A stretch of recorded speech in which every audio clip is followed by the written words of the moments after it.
आप सभी को मेरा नमस्कार। मैं हूं चूड़ामणि। मैं आज आपके लिए लेकर आया हूं कहानी उड़ने वाला घोड़ा का दूसरा भाग, जिसकी आप सबको बेसब्री से प्रतीक्षा थी।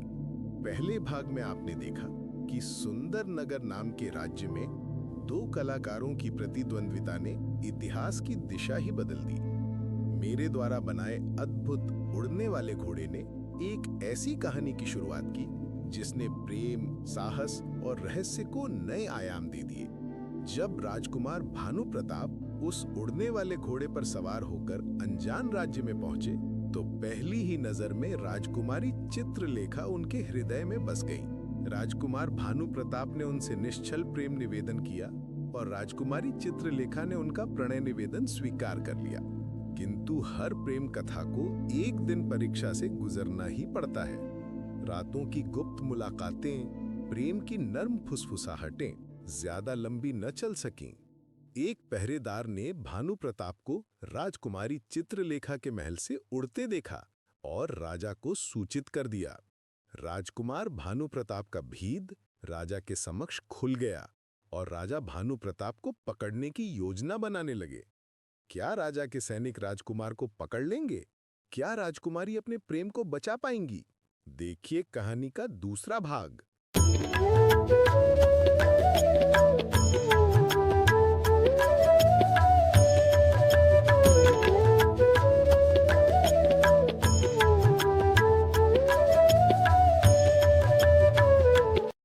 राजकुमार नगर में देर तक इधर उधर भटकते रहे, परंतु उन्हें किसी भी प्रकार की ठोस सूचना प्राप्त न हो सकी। हाँ, इतना अवश्य स्पष्ट था कि नगर की सुरक्षा पहले से कहीं अधिक कड़ी कर दी गई थी। हर मोड़ पर सशस्त्र सैनिक तैनात थे। हर राह पर सघन निगरानी रखी जा रही थी। उधर जिस धोबी को राजकुमार ने अपने वस्त्र धोने के लिए दिए थे, उसके पुत्र को एक विवाह में जाना था, पर उसके पास पहनने योग्य अच्छे वस्त्र नहीं थे। जब उसकी दृष्टि राजकुमार के नील लगे वस्त्रों पर पड़ी तो वो मन ही मन सोच बैठा, ये वस्त्र कितने सुंदर हैं, क्यों ना इन्हें पहनकर विवाह में चला जाऊं। लौटकर धोकर वापस कर दूंगा, इसमें क्या हानि है। किंतु जैसे ही वो नगर की गलियों से गुजरा, सैनिकों की तेज निगाह उस पर जा टिकी। नील लगे वस्त्र देखते ही उन्होंने उसे पकड़ लिया और राजा के समक्ष प्रस्तुत किया गया। सैनिकों ने कहा, महाराज, ये राज्य का एक साधारण धोबी पुत्र है। इसको नील लगे वस्त्रों में घूमते हुए पकड़ा गया है। हमें संदेह है कि अवश्य ही ये दाग महल की छत पर भरे नील के पानी में गिरने से पड़े हैं। संभवतः ये स्वयं अथवा इसका कोई साथी ही महल में आया था। राजा का चेहरा क्रोध से तमतमा उठा। उन्होंने धोबी पुत्र से कहा, क्या तुम अपने ही राज्य की जासूसी करते हो? तुम्हारे साथ और कौन कौन मिला हुआ है? सब सच सच बताओ। यदि झूठ बोला तो कठोर दंड दिया जाएगा। बेचारा धोबी पुत्र भय से कांप उठा और हाथ जोड़कर बोला, क्षमा करें महाराज, मैं निर्दोष हूं। ये वस्त्र मेरे नहीं है, मुझे धोने के लिए दिए गए थे। मैं नहीं जानता कि वो व्यक्ति कौन है और कहां से आया है। राजा कुछ क्षण मौन रहे, फिर उन्होंने कहा, जब वो व्यक्ति कपड़े लेने आएगा उसे पकड़ लिया जाएगा। तो बताओ, वो अपने वस्त्र लेने कब आएगा? ज्ञात नहीं महाराज, धोबी ने कहा। मैंने कोई समय नहीं दिया है, वो किसी भी दिन आ सकता है। तो ठीक है, अभी से हमारे सैनिक धोबी के भेष में तुम्हारे साथ रहेंगे। जैसे ही वो आएगा तुम सैनिकों को संकेत दे देना। अगले दिन से राजा के सैनिक साधारण कपड़ों में धोबी के पास छुपकर बैठ गए। 2-3 दिन बाद राजकुमार अपने वस्त्र लेने आए, इस बात से अनभिज्ञ कि राजा के सैनिक उनकी घात में बैठे हैं। जैसे ही राजकुमार धोबी के पास आए, धोबी ने सैनिकों को संकेत दे दिया। सैनिक झपट पड़े और राजकुमार को पकड़ लिया गया। उन्हें राजा के समक्ष प्रस्तुत किया गया। राजा ने कठोर स्वर में कहा, बताओ, तुम किस राज्य के गुप्तचर हो और यहाँ कौन सी जानकारी चुराने आए थे? राजकुमार शांत स्वर में बोले, महाराज, मैं कोई गुप्तचर नहीं हूं। मैं पड़ोसी राज्य सुंदर नगर का राजकुमार भानु प्रताप हूं। ये सुनते ही राजा का संदेह और गहरा गया। तो अब सब स्पष्ट है, राजा बोले, तुम हमारी सेना की शक्ति और दुर्बलता जानने आए थे ताकि हम पर आक्रमण कर सको। राजकुमार अपनी सफाई देते रहे, पर उनकी एक भी बात पर विश्वास नहीं किया गया। अंततः पड़ोसी राज्य का गुप्तचर मानकर उन्हें मृत्युदंड सुनाया गया। मृत्युदंड देने का स्थल नगर से बाहर एक सुनसान स्थान पर था। एक वृक्ष से लटकाकर अपराधी को फांसी लगाई जाती थी। जब राजकुमार को उस वृक्ष के पास ले जाया गया तो उन्होंने देखा वहीं पास में वो वृक्ष भी था जिस पर उन्होंने अपना उड़ने वाला घोड़ा छुपाया था। तभी राजा ने उनसे पूछा, कोई अंतिम इच्छा हो तो बताओ। राजकुमार को वहां से भागने की युक्ति सूझी। उन्होंने शांत स्वर में कहा, महाराज, मृत्यु से पूर्व मैं उस वृक्ष के नीचे ध्यान लगाकर ईश्वर का स्मरण करना चाहता हूं और ईश्वर से अपने सभी अपराधों की क्षमा मांगना चाहता हूं। ये अजीब सी इच्छा सुनकर सभी आश्चर्यचकित थे। राजा ने कहा, यही तुम्हारे लिए उचित भी रहेगा कि तुम भगवान से अपने अपराधों की क्षमा मांग लो। राजा ने उन्हें अनुमति दे दी। राजकुमार वृक्ष के नीचे ध्यान मुद्रा में बैठ गए।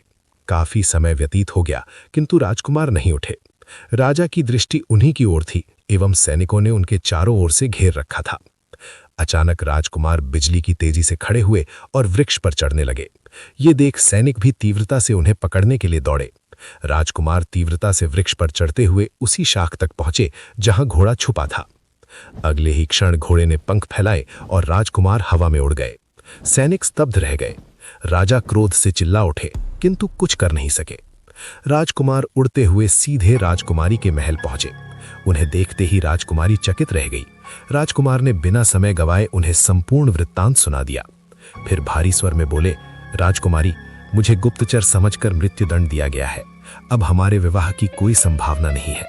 अब हमारे समक्ष दो ही विकल्प बचे हैं। पहला, हम अपने प्रेम को त्याग कर आगे बढ़ जाएं, मैं चुपचाप अपने राज्य लौट जाऊं और हम दोनों पूरा जीवन एक दूसरे को बिना देखे काट दें। और दूसरा, आप अभी बिना किसी को बताए मेरे साथ चलें। राजकुमार क्षण भर रुके, फिर बोले, आपका कोई भी निर्णय हो मुझे मान्य होगा। राजकुमारी का हृदय कांप उठा।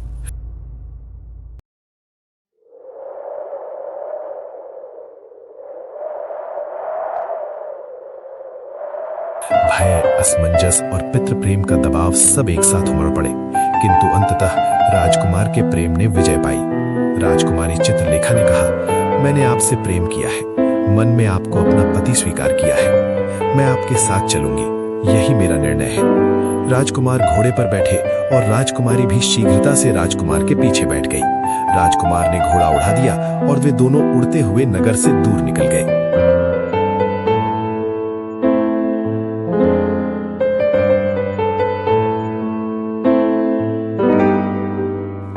संध्या हो चुकी थी। राजकुमार को घोड़ा उड़ाते हुए बहुत समय हो गया था। अब वो निश्चिंत हो गए थे कि राजा के सैनिक यहाँ नहीं आ पाएंगे, अतः उन्होंने कुछ देर विश्राम करने का निर्णय लिया। नीचे एक विशाल नदी बह रही थी। उसके बीच में राजकुमार को एक टापू दिखाई दिया। राजकुमार ने टापू पर घोड़ा उतार दिया और विश्राम करने लगे।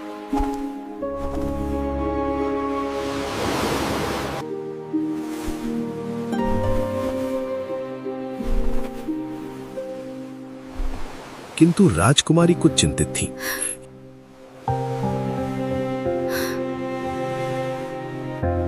ये देखकर राजकुमार ने कहा, राजकुमारी जी, अब कोई चिंता की बात नहीं है। यहाँ हमें कोई नहीं पकड़ सकता। रात्रि को विश्राम कर प्रातः में हम अपने राज्य लौट जाएंगे। आप कोई चिंता न कीजिए। हमने मिलकर जो निर्णय लिया है वो अवश्य ही सफल होगा। किंतु राजकुमारी की चिंता तो कुछ और ही थी। उन्होंने कहा, मैं न वस्त्र लाई न आभूषण, यूं ही आपके साथ आ गई हूं। यदि आपके राज्य में मुझे स्वीकार न किया गया तो क्या होगा? मुझे राजकुमारी न माना गया तो क्या होगा?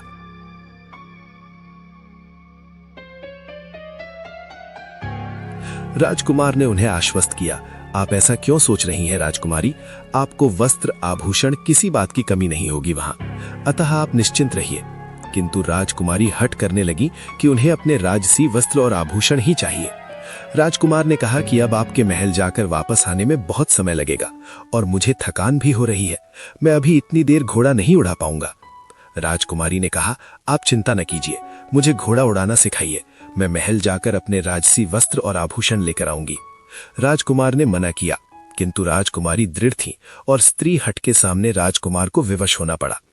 अंततः उन्होंने घोड़ा उड़ाने की विधि राजकुमारी को बता दी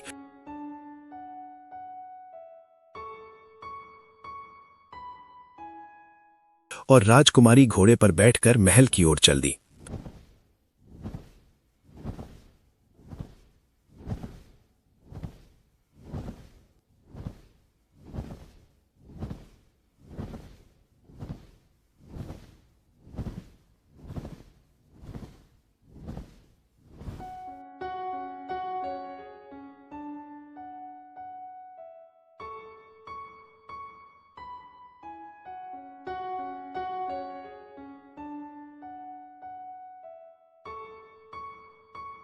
महल पहुंचकर राजकुमारी ने अपने वस्त्र आभूषण आदि लिए और वापस जाने लगीं, किंतु घोड़ा उड़ाने की विधि भूल गईं। उन्होंने बहुत प्रयास किया किंतु घोड़ा उड़ाने में सफल नहीं हो सकी। इसी प्रयास में रात निकल गई और भोर हो गई तो राजकुमारी ने घोड़ा छुपा दिया।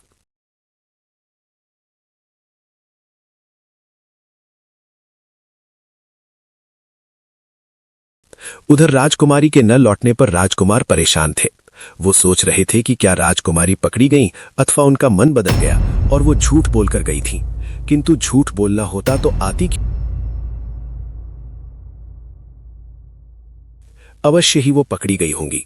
राजा उनसे सब कुछ पूछ लेंगे और यहां पहुंचकर मुझे पुनः हिरासत में ले लेंगे। मुझे यहां से निकलना होगा। इस वीरान टापू से निकलने का कोई तो मार्ग मिलेगा।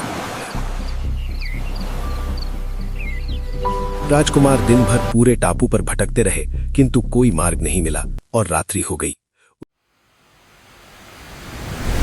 उधर रात्रि में राजकुमारी ने घोड़ा निकालकर फिर से प्रयास किया किंतु घोड़ा उड़ ही नहीं रहा था। इसी तरह कई दिवस बीत गए। राजकुमार टापू से निकलने का मार्ग खोजते रहते और राजकुमारी नित्य रात्रि में घोड़ा उड़ाने का प्रयास करती, किंतु दोनों में से कोई भी सफल नहीं हो पा रहा था। एक ओर राजकुमार जीवन और मृत्यु के बीच फंसे थे और दूसरी ओर राजकुमारी की एक छोटी सी भूल ने सब कुछ बदल दिया था। जिस घोड़े ने उन्हें मिलाया था, क्या अब वही घोड़ा उनको हमेशा के लिए अलग करने का कारण बनने वाला था? क्या राजकुमार उस टापू से जीवित निकल पाएंगे और क्या राजकुमारी घोड़े को उड़ाने में सफल हो पाएंगी? मन में उठ रहे इन सब प्रश्नों के उत्तर पाने के लिए देखिए कहानी उड़ने वाला घोड़ा का तीसरा भाग, जो शीघ्र ही आने वाला है। और हाँ मित्रों, चैनल को सब्सक्राइब करना ना भूलें।